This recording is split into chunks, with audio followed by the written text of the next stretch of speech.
Hi guys, my name is Victor. Welcome to my DIY time channel. In this video, I'm going to show you how to remove, replace, or fix a rear view mirror in your car. In my case, the liquid inside the mirror, responsible for auto dimming function, leaked out, and because of that, the mirror kind of looks like it's all scratched up and it's no longer working properly. Step 1.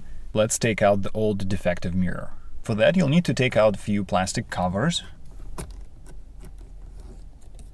unplug the electrical connector, take out the screw, and finally slide out and remove the mirror. Next, you have several options for fixing your broken rear view mirror. You can obviously buy a brand new replacement mirror, but for me $800 is way more than I'm willing to pay for it. You can also buy the aftermarket equivalent for much lower price, but the downside is you're most likely gonna lose all of the original features such as compass, auto dimming, and the HomeLink garage door opener buttons. You can also send your broken rear view mirror for repair, and it's gonna cost you anywhere from $90 up to $250. One of the more interesting options would be to get the rear view mirror with built-in dash camera. It's super easy to install. It simply goes over your existing rear view mirror. It has a lot of interesting features such as DVR recording and playback, backup camera, digital rear view mirror, and more.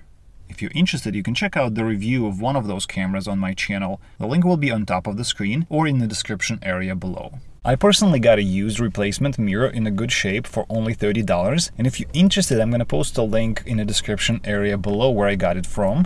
The only problem was it didn't have the garage door opener buttons on the bottom, and everything else was pretty much identical. And because I use these buttons pretty much every day, I decided to swap the glass in my old and new replacement mirror. You can use a flathead screwdriver and carefully open the housing.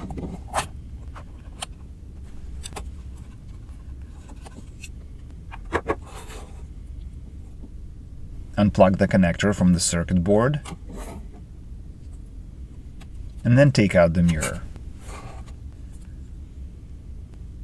Next, repeat the same steps on your old rear view mirror.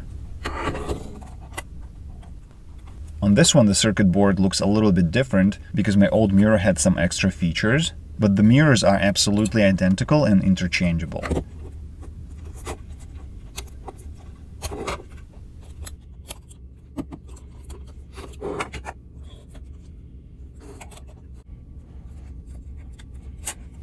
Now we're going to put everything back together in the reverse order.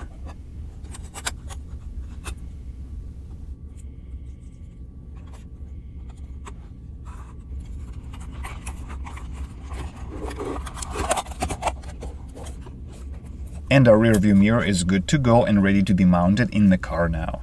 There you have it. If this video was helpful, please give it a like. Thank you for watching. Have a nice day.